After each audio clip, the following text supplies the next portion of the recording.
नमस्कार दोस्तों, कैसे हैं आप लोग। मैं आप सभी का स्वागत करता हूं। आज से हम एक नई सीरीज शुरू करने जा रहे हैं जिसका नाम है एक्स्ट्रा या नॉन कॉन्स्टिट्यूशनल बॉडीज। देखिए, हमने अपनी शुरुआत की थी इसी बात से कि संवैधानिक और गैर संवैधानिक संस्थाओं के मध्य क्या अंतर होता है। हम अपने पिछले 8 लेक्चर्स के अंदर संवैधानिक संस्थाओं को पूरा कर चुके हैं।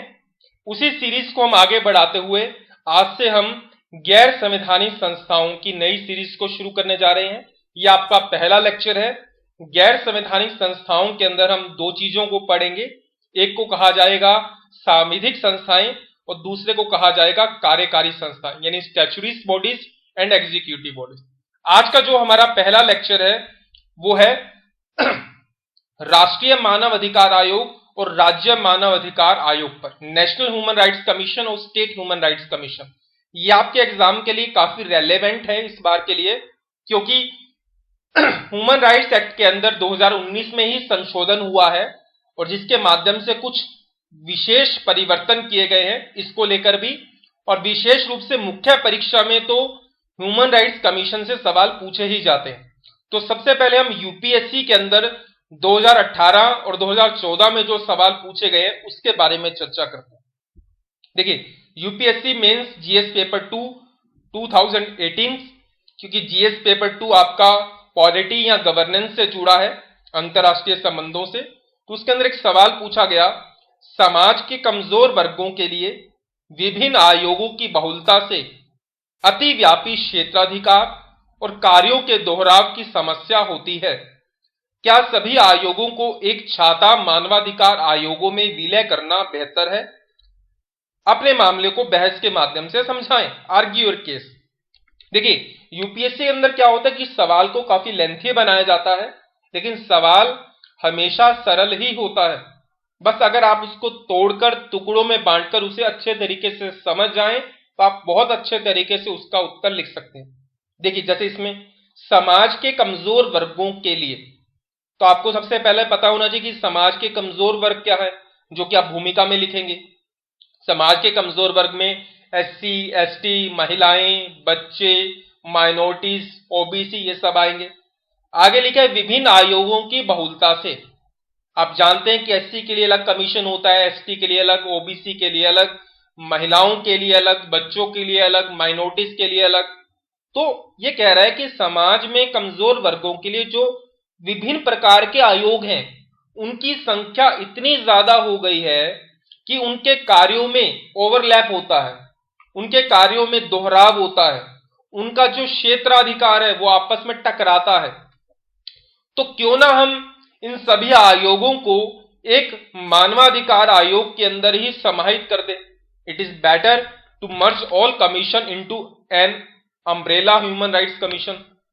तो इसमें हर बच्चे के अपने अपने तर्क हो सकते हैं।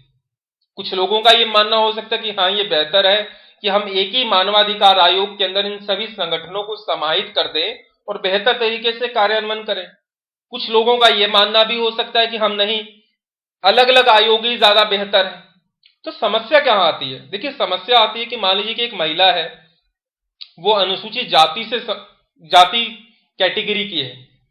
अब उसको लेकर किसी प्रकार का भेदभाव होता है, तब वो उसकी कंप्लेंट महिला आयोग में करे या अनुसूचित जाति आयोग में करे या दोनों में करे। क्या दोनों उसमें काम करेंगे? तो क्या दोनों एक साथ करेंगे तो क्या कार्यों में दोहराव नहीं होगा? क्या उनके क्षेत्राधिकार आपस में टकराएंगे नहीं? तो इसलिए कई बार कहा जाता है क्यों ना हम एक ह्यूमन राइट्स कमीशन को एक अम्ब्रेला ह्यूमन राइट्स कमीशन बना दें और सभी आयोगों को इसमें समाहित कर दें।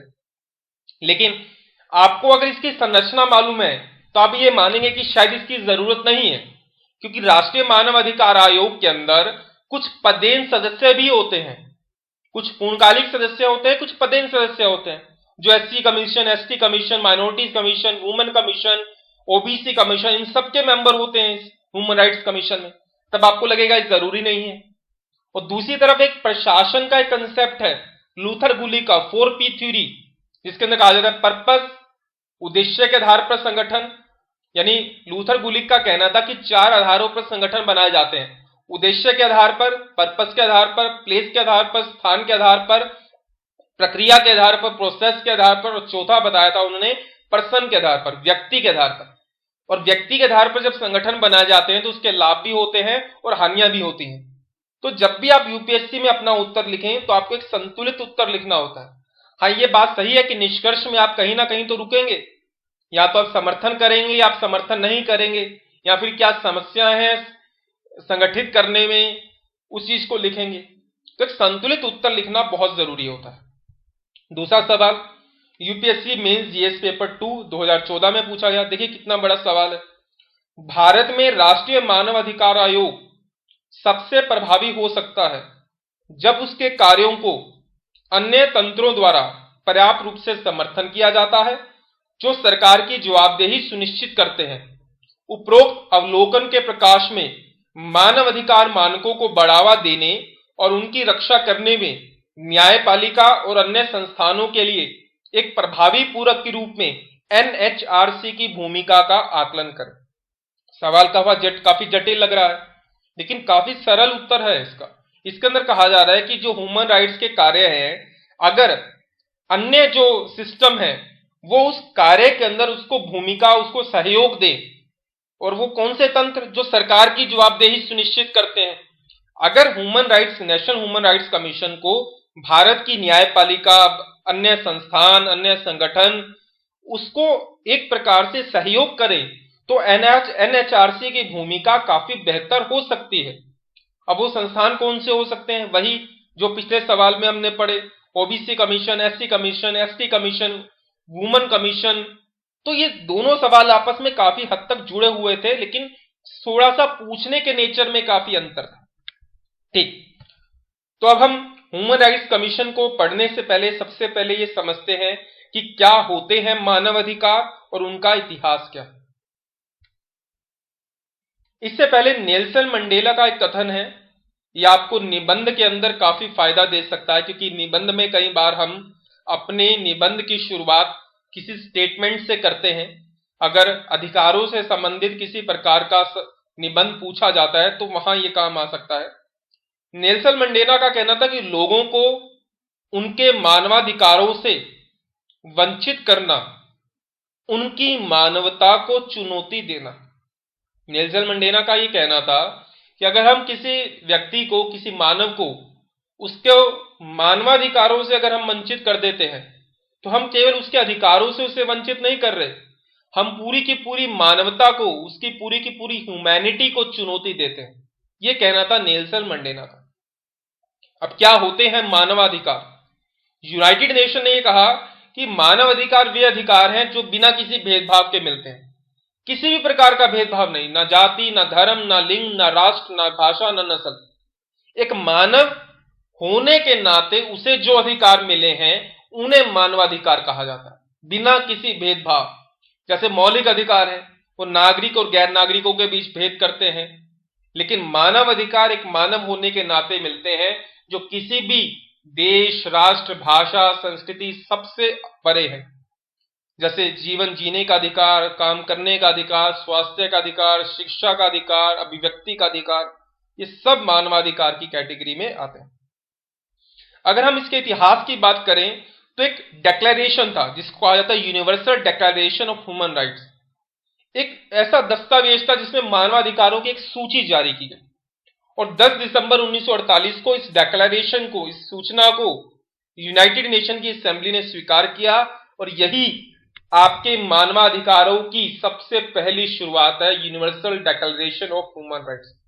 और इस 10 दिसंबर को ही हम इस मानवाधिकार दिवस के रूप में बनाते हैं, UHDR, Universal Declaration of Human Rights की सालगिरह के रूप में। इसके बाद क्या हुआ कि 1991 के अंदर पेरिस के अंदर यूनाइटेड नेशन की एक बैठक हुई। उस बैठक के अंदर कुछ प्रिंसिपल पर समझौता हुआ, कुछ सहमति बनी, उन्हें कहा गया पेरिस प्रिंसिपल, पेरिस सिद्धांत। और इस पेरिस सिद्धांतों ने ही अलग अलग देशों में, राज्यों में मानवाधिकार आयोगों की, मानवाधिकार संस्थाओं की स्थापना की एक नींव रखी। पहले में क्या था, केवल मानवाधिकारों की बात कही गई थी, लेकिन ये पेरिस सिद्धांत आपके यहां मानवाधिकार आयोगों के गठन से जुड़े। इन्हीं सिद्धांतों का अनुसरण करते हुए भारत में मानवाधिकारों की जवाबदेही और मजबूती के उद्देश्य से मानव अधिकार संरक्षण अधिनियम 1993 बनाया गया। किसने पारित किया? संसद ने पारित किया। और इसी अधिनियम के माध्यम से राज्य सरकारों को भी अधिकार मिला कि वो राज्यों में राज्य मानव अधिकार आयोग बना सकते हैं। यह अधिनियम नेशनल ह्यूमन राइट्स कमीशन के गठन का प्रावधान भी करता है और यही अधिनियम स्टेट ह्यूमन राइट्स कमीशन का प्रावधान भी करता है। और इसी अधिनियम में 2019 में संशोधन किया गया। अब हम शुरुआत करते हैं राष्ट्रीय मानव अधिकार आयोग नेशनल ह्यूमन राइट्स कमीशन से। देखिए, राष्ट्रीय मानव अधिकार आयोग का गठन किससे हुआ? उसी मानवाधिकार संरक्षण अधिनियम 1993 से। इसमें संशोधन कब हुआ? अभी हुआ 27 जुलाई 2019 में। और इस अधिनियम के माध्यम से 12 अक्टूबर 1993 को नेशनल ह्यूमन राइट्स कमीशन की स्थापना हुई। ये तारीख आपको याद रखनी है, 12 अक्टूबर 1993 को नेशनल ह्यूमन राइट्स कमीशन की स्थापना। इसका गठन संसदीय अधिनियम से हुआ। संसदीय अधिनियम जो मानव अधिकार संरक्षण अधिनियम 1993 है, यह संसद के द्वारा पारित किया गया है, तो इसलिए इसे कहा जाता है संसदीय अधिनियम। अगली लाइन बहुत इंपॉर्टेंट है। यह एक सांविधिक, स्वायत्त व अर्ध न्यायिक निकाय है। सांविधिक स्टैच्यूरी बॉडी है। सांविधिक का मतलब होता है कि जब किसी का गठन किसी अधिनियम, किसी कानून के माध्यम से किया जाए तो उसे कहा जाता है सांविधिक, स्वायत्त, ऑटोनमस। जब कोई संस्था, कोई संगठन अपना कार्य करने में स्वतंत्र हो तो उसे कहा जाता है स्वायत्त। अर्ध न्यायिक, क्वासी जुडिशियल, ऐसी संस्था या संगठन जिसके पास सिविल प्रोसीजर कोड 1908 की पावर हो, सिविल मामलों की पावर हो, तो उसे कहा जाता है अर्ध न्यायिक संस्था। जैसा कि एससी कमीशन है, एसटी कमीशन, ओबीसी कमीशन, सब क्या है? अर्ध न्यायिक संस्थाएं हैं। इसका मुख्यालय दिल्ली में है। यह आयोग उन्हीं मामलों की जांच करता है जिन्हें घटित हुए 1 वर्ष से कम समय हुआ। यानी 1 वर्ष से पुराने मामलों की जांच ये नहीं करता, 1 वर्ष के दौरान के मामलों की ये जांच करता है। हालांकि ये न्यायालय में विचाराधीन कोई मामला है तो उसकी जांच भी नहीं करता। और प्रतिवर्ष 10 दिसंबर को अंतर्राष्ट्रीय मानवाधिकार दिवस के रूप में हम मनाते हैं। अब हम इसकी बात करते हैं संरचना की।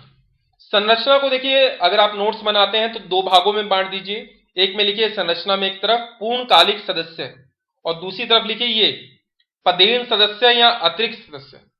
पूर्णकालिक सदस्य में क्या होता है? 1 अध्यक्ष और 5 सदस्य। और पदेन सदस्यों में क्या होता है? ये 7 पदेन सदस्य। ठीक। अब पूर्णकालिक सदस्य में क्या होता है? 1 अध्यक्ष होता है। अध्यक्ष कौन होगा? जो सुप्रीम कोर्ट का चीफ जस्टिस या फिर अन्य जस्टिस, कोई भी जो सुप्रीम कोर्ट का मुख्य न्यायाधीश रहा है या फिर उस टाइम सुप्रीम कोर्ट का अन्य न्यायाधीश रहा है। जरूरी नहीं है कि मुख्य न्यायाधीश ही हो, या तो कोई सुप्रीम कोर्ट का रिटायर्ड चीफ जस्टिस हो या फिर सुप्रीम कोर्ट का कोई रिटायर्ड जस्टिस हो, वो राष्ट्रीय मानव अधिकार आयोग का अध्यक्ष बन सकता है। 5 सदस्य हैं। पहला सदस्य कौन होगा? जो सुप्रीम कोर्ट का कार्यरत या सेवानिवृत्त न्यायाधीश हो। सुप्रीम कोर्ट में अभी वर्किंग कर रहा है, कोई कार्य कर रहा है वो न्यायाधीश, या फिर सुप्रीम कोर्ट में कोई रिटायर्ड हो गया है वो न्यायाधीश, दोनों में से कोई भी हो सकता है। अन्य सदस्य कौन होगा? जो हाई कोर्ट के अंदर कार्यरत या सेवानिवृत्त मुख्य न्यायाधीश, न्यायाधीश नहीं, मुख्य न्यायाधीश। कोई हाई कोर्ट में अभी वर्तमान में मुख्य न्यायाधीश है या फिर कोई हाई कोर्ट का रिटायर्ड मुख्य न्यायाधीश है, वो एक अन्य सदस्य हो सकता है। 3 अन्य व्यक्ति कौन होंगे? जो मानवाधिकारों के बारे में अच्छी जानकारी, अनुभव रखते हो। और इन 3 में से एक महिला सदस्य का होना अति आवश्यक है। 2 हो कोई बात नहीं, लेकिन 1 का होना जरूरी है। अब इन पूर्णकालिक सदस्यों के अलावा अतिरिक्त सदस्य कौन होते हैं? इन्हें हम पदेन सदस्य भी कहते हैं। पदेन सदस्य का मतलब जो पहले से किसी पद पर है। जैसे जो राष्ट्रीय अनुसूचित जाति आयोग का अध्यक्ष है वो ह्यूमन राइट्स कमीशन का पदेन सदस्य, अतिरिक्त सदस्य होगा। एसटी कमीशन का, माइनॉरिटी कमीशन का, वुमेन कमीशन का, ओबीसी कमीशन का, चाइल्ड राइट प्रोटेक्शन, बाल अधिकार संरक्षण आयोग का अध्यक्ष होगा।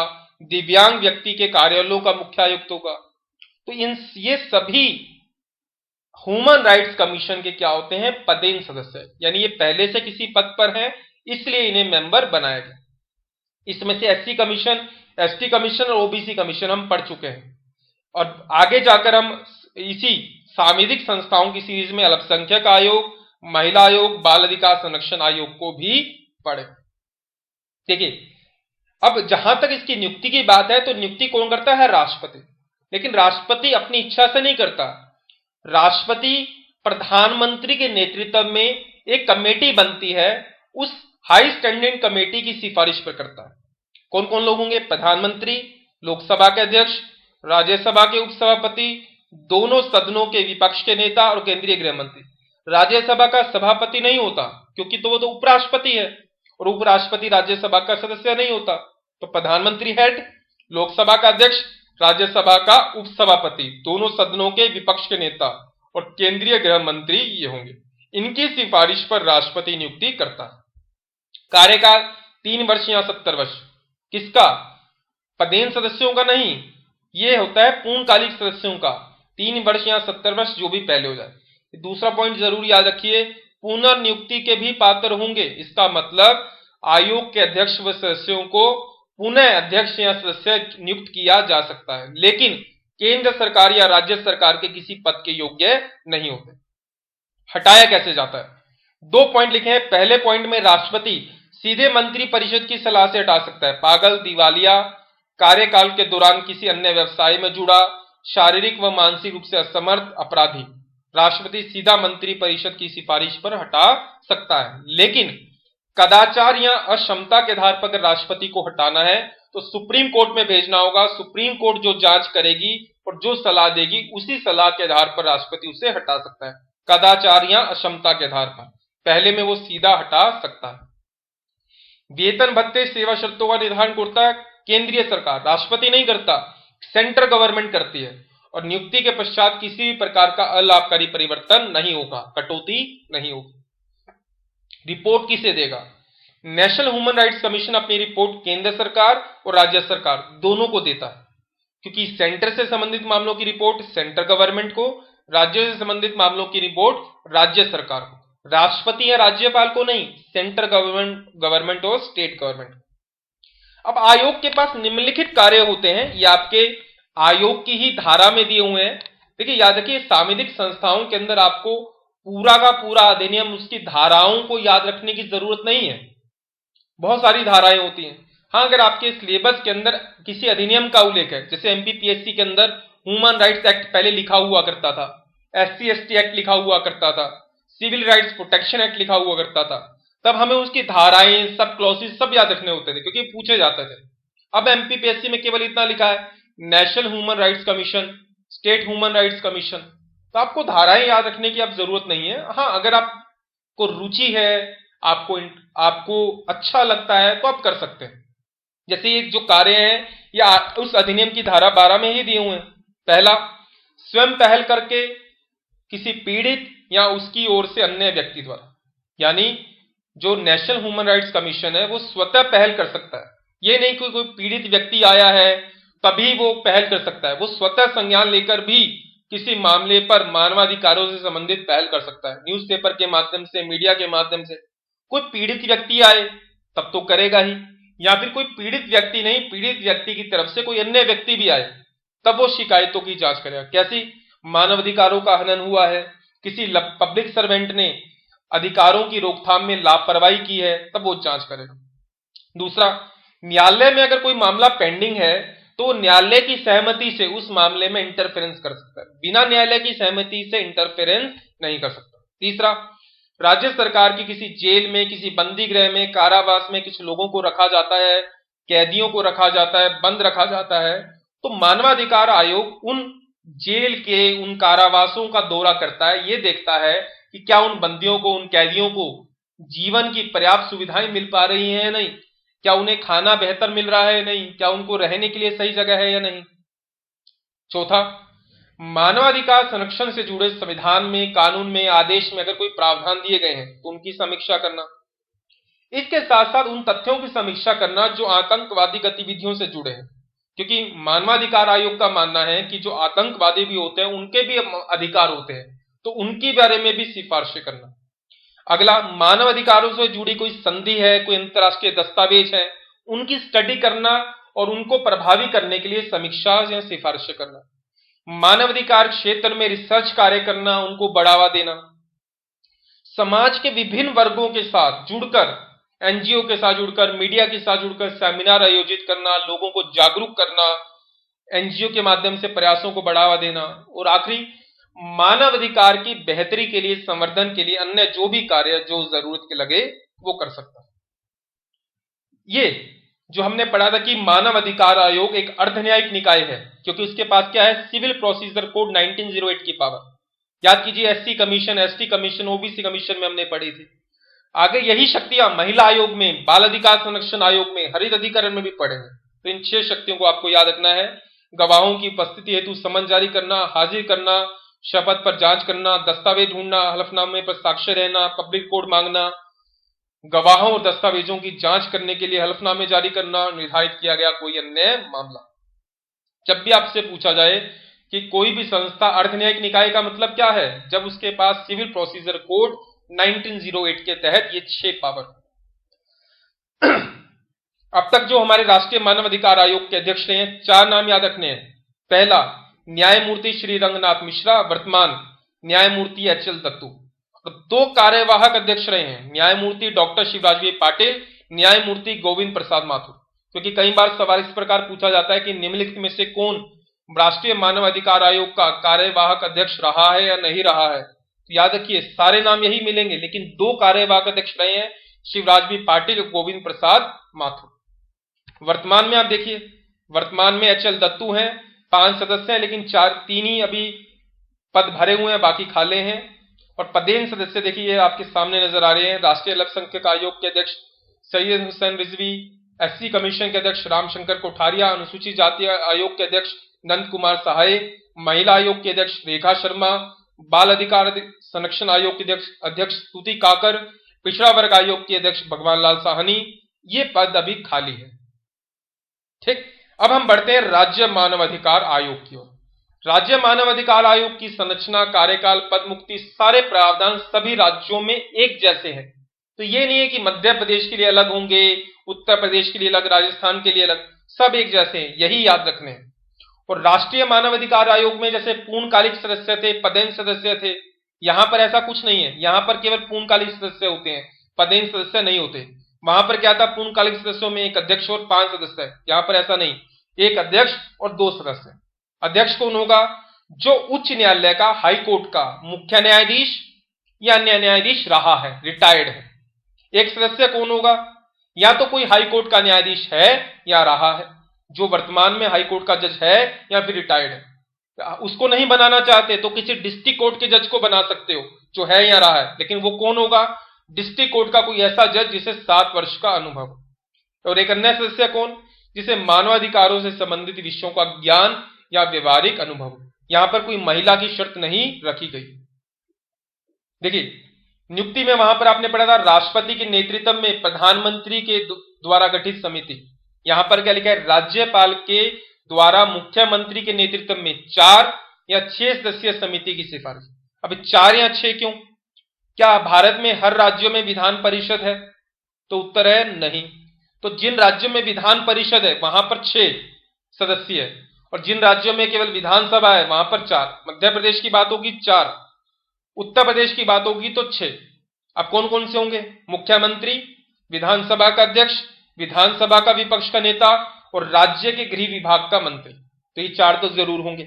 और जिन राज्यों में विधान परिषद है वहां पर 2 लोग और जुड़ जाएंगे, विधान परिषद का सभापति और विधान परिषद के विपक्ष का नेता। कार्यकाल सेम 3 वर्ष या 70 वर्ष। पुनर्नियुक्ति के पात्र होंगे, याद रखिएगा 2019 के बाद ये प्रावधान जोड़ा है, वो रीअपॉइंट हो सकते हैं, अध्यक्ष या सदस्य दोबारा बन सकते हैं, लेकिन केंद्र सरकार या राज्य सरकार के पद के योग्य नहीं होंगे। हटाएगा कौन, राष्ट्रपति, राज्यपाल नहीं हटाएगा। पहले मामलों में राष्ट्रपति हटाता है सीधे, दूसरे मामले में राष्ट्रपति उच्चतम न्यायालय की सिफारिश पर हटाएगा।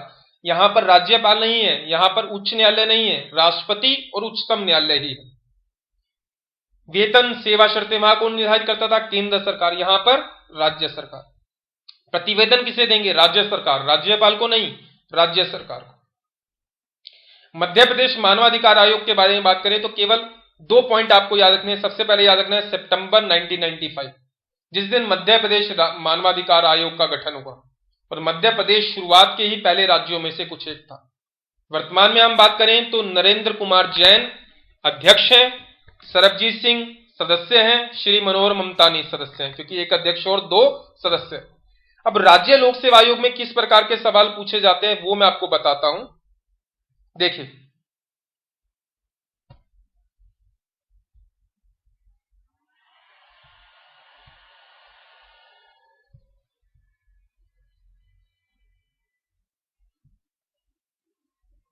ये नेशनल ह्यूमन राइट्स कमीशन में सवाल दिए होते हैं, तो कई बार वो स्टेट पीएससी के अंदर सीधे पूछ लिए जाते हैं। तो उन सवालों को हमेशा बेहतर तरीके से अगर आप याद करेंगे तो वो आपसे पूछे चले जाएंगे। ये देखिए, ये नेशनल ह्यूमन राइट्स की साइट है, इसके अंदर ये सवाल दिए हैं, इंग्लिश और हिंदी दोनों में अवेलेबल है, प्राय पूछे जाने वाले सवाल। हालांकि ये जनता के लिए होते हैं, उनको जागरूक करने के लिए, लेकिन ये सवाल पूछे जाते हैं। तो जितना मैंने पढ़ाया वो तो आपको तैयार करना ही है, इन सवालों को भी आप तैयार करें तो ज्यादा बेहतर होगा। ठीक, तो हमने यहां से शुरुआत करते हुए पूरा आगे तक हम बढ़े थे।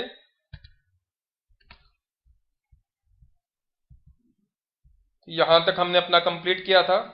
तो ये था हमारा राष्ट्रीय मानवाधिकार और आयोग और राज्य मानवाधिकार आयोग। तो आशा करता हूं आप लोगों को ये वीडियो अच्छे तरीके से समझ में आया होगा। इस सांविधिक संस्थाओं की सीरीज को हम कंटिन्यू रखेंगे। Thank you, stay tuned.